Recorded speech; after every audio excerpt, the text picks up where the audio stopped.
Hashtag the mansion that wasn't, a Quartermain reckoning. Drew arrives at the gates as if fortune itself had swung them open, carrying a belief so polished it reflects back every doubt he refuses to entertain.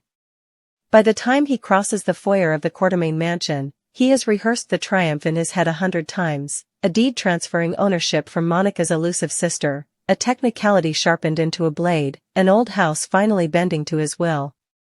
He carries not only papers but a posture, a performance in which victory is a foregone conclusion and the ancestral corridors are already echoing his footsteps. In his mind, he has the family where he wants them, stunned, compromised, and 2 moves behind. The tragedy is that he mistakes momentum for law, and bravado for truth. The worst tragedy is that he knows better and keeps walking anyway. The house has absorbed decades of feuds and reconciliations, of champagne toasts and whispered compromises, of wills revised at midnight and promises broken by morning. It has a memory the living cannot match. It remembers Quartermains who built fortunes, Quartermains who squandered them, Quartermains who lied to protect the family name and those who lied to destroy it. When Drew announces his supposed ownership, the house reacts not with astonishment, but with the quiet of furniture that has outlasted better plots. He revels, briefly, in the reaction he imagines he causes. Portraits looking down, servants pausing, Tracy lifting a brow like a gavel, but this theater cannot outrun the ledger. Paper is powerful until it meets provenance, and the provenance of this place runs deeper than a notarized page delivered at the right hour. The lie has a craftsman. Martin, who understands the speed at which rumor can outrun record, has constructed the illusion with the practiced hand of someone who treats truth as a palette. Select a color, shade a motive, blend a date into a signature, and you have a story that carries itself. He places Monica's long-lost sister, Ronnie, at the heart of the transaction, an apparition from the family's shadowy perimeter, then sets the conditions for Drew to arrive not as a claimant but as a conqueror. What Martin does not account for is the stamina of Tracy, a woman who treats defeat like a rumor and rumor like a signal to sharpen her pencil. When she steps forward with the actual chain of title and the cold weight of legitimacy, the illusion collapses without spectacle. There is no need to shout. The facts are an anvil, the forgery is glass. Drew should stop here. A lesser tactician would. A wiser man would. The humiliation is clean enough to be instructive, and the family scorn is a mirror that could show him how far he has drifted from the path he once claimed to walk. But he has carried the momentum too far to let it rest. The compulsion to escalate is both habit and refuge. He assigns blame outward to protect the fire he keeps feeding within. They forced him to do this, they closed every door until he had to pick the lock. So he makes a decision that trades property for people and risk for cruelty. If the house will not fall, he will make a heart crack. He chooses Alexis as the next pressure point, not because she is weak, but because she is strong in ways that bend toward loyalty. He does not walk in with thunder this time, he arrives with a calculation cooled to room temperature. He knows where her armor thins. He knows that a grandmother who would face down a courtroom of skeptics for her family will hesitate at the threshold of a child's tears. He knows the history of her compromises and the ledger of her recoveries. Above all, he knows Scout. A child should never be a fulcrum, but Drew, in this season of his life, has translated every bond into leverage. He places the girl not in harm's way, but in harm's implication, just close enough that a protective instinct will do the rest. Alexis is given a choice that is not a choice at all: participate in his legal sleight of hand or risk the fragile trust that keeps a family stitched together across mistakes. The plan he sets before her is not merely vindictive, it is engineered to look inevitable once in motion. He means to convert his failed seizure of the mansion into a narrative of righteous grievance, and he needs a crime to anchor that narrative. If he cannot own the house, he will own the story of why he was denied. A shooting is a brutal punctuation mark in any town. In Port Charles it is an alarm bell that summons old alliances and older enmities.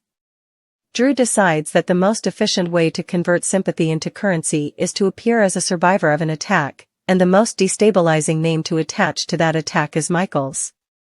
A son, a heir, a symbol of Quartermain continuity. Take him down and the family becomes defensive, confused, inward-facing.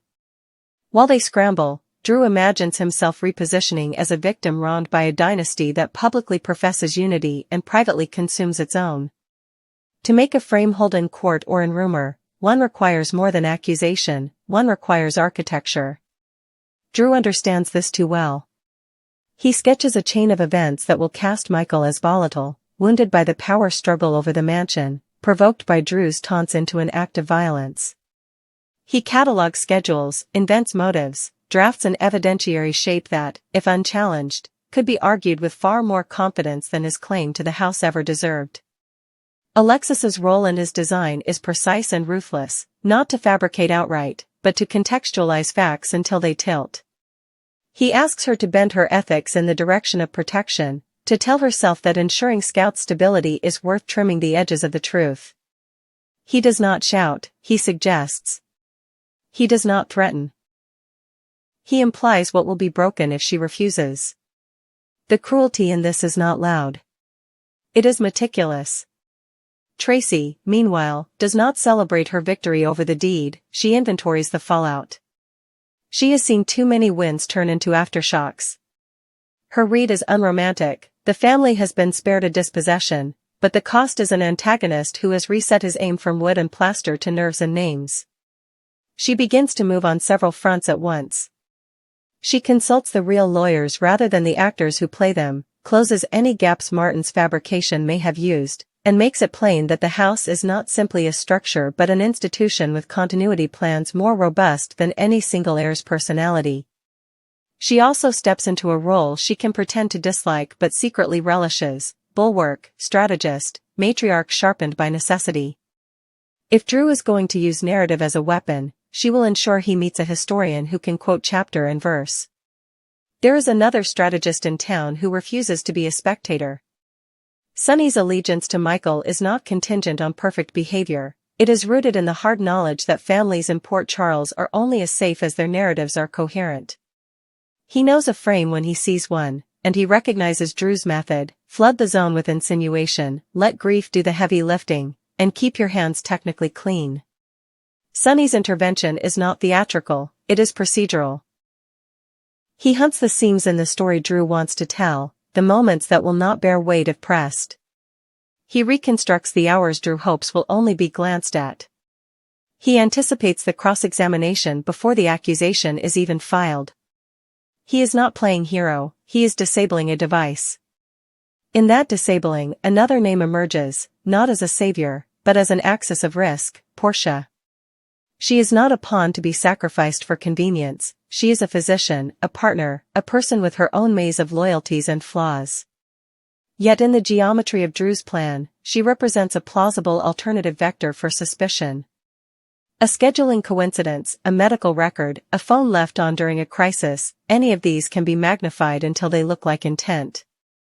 Sonny does not invent evidence against her. He maps the evidence that already exists and asks which parts will be twisted if no one intervenes. He understands the dark economy of blame in a town that has monetized scandal. Without vigilance, Portia could become a cautionary headline, an elegant casualty of a narrative she never wrote. Alexis stands at a threshold that has claimed better people. Her past is not an ornament, it is a file folder thick with decisions made under duress and mornings spent piecing dignity back together. She could tell herself that helping Drew shape an accusation is a manageable sin in the service of a larger good. She could tell herself that the truth is elastic so long as the intention is protective. But she knows those words, she has used them before, and they carry interest. She decides that preservation cannot be purchased with a lie that will mature into a verdict. The grandmother in her trembles. The lawyer steadies her. The woman who has regained her footing too many times to count refuses to slip again for someone else's balance.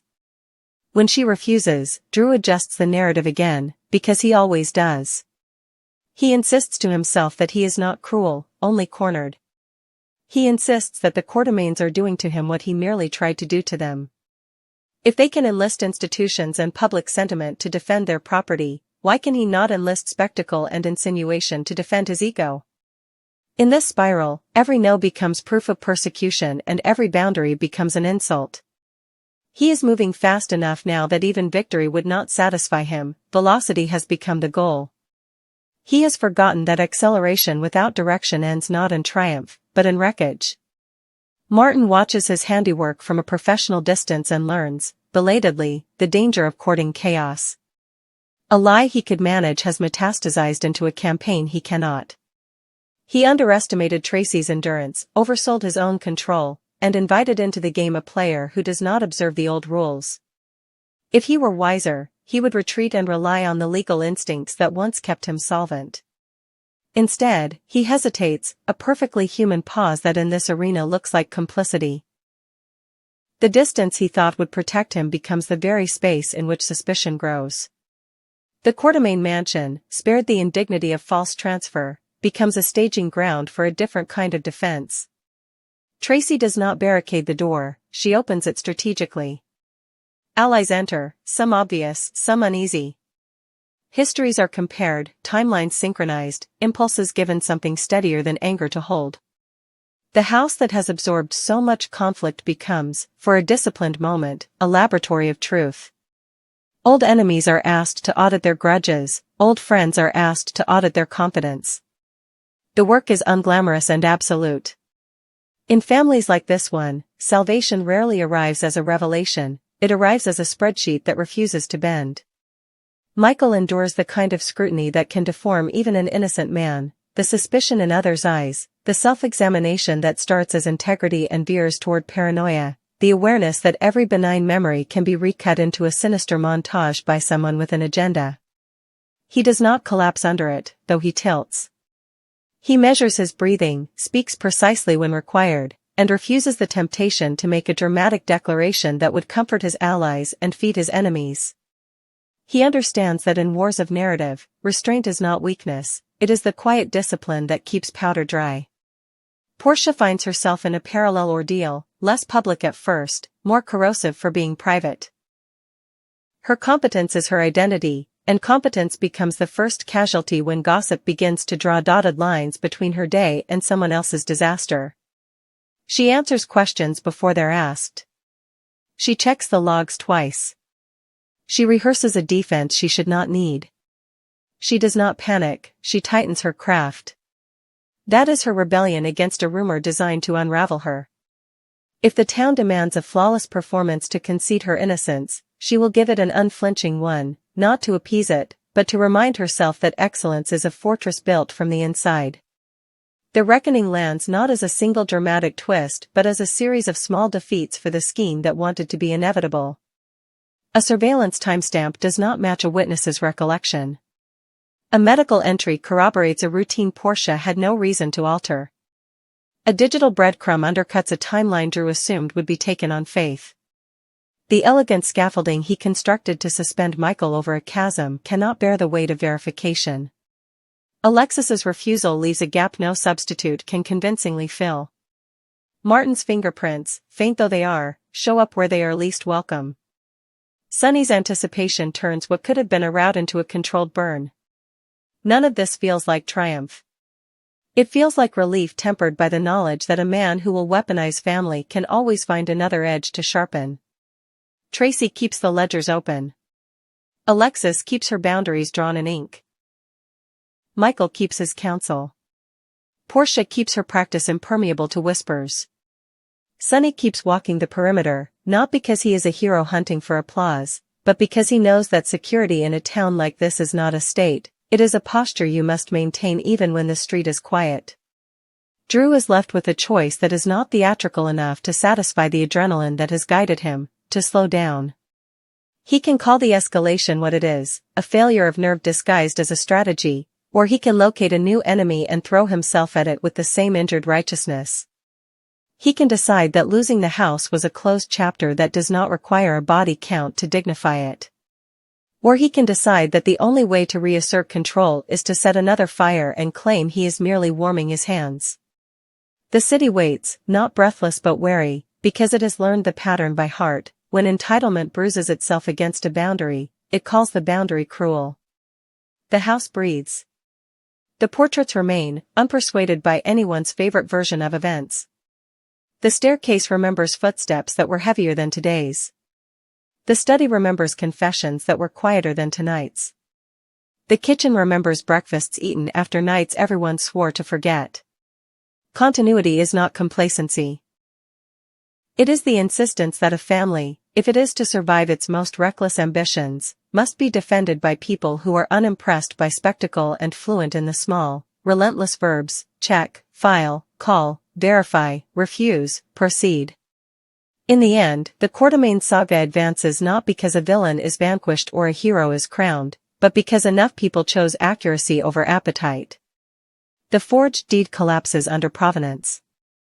The frame collapses under process. The rumor about Portia collapses under competence. The lure dangled before Alexis collapses under a spine she refuses to outsource. There is damage, because there always is, but the damage is not fatal, and it does not become policy. The lesson is unglamorous. The fastest way to lose a family is to make every grievance into a trial and every loss into a crusade. The slow way back is to count what remains and defend it without melodrama. If Drew learns that lesson, he might return to the man he once imagined himself to be. If he does not, he will keep mistaking acceleration for progress until the wreckage makes the point for him. The house will still be standing, because it has weathered worse, and because it is defended by people who understand that survival is a practice. Perhaps the sharper question is not whether Drew can stop, but whether anyone who builds identity on the thrill of brinkmanship ever wants to. When your pulse depends on the cliff's edge, what becomes of you when the ground finally steadies?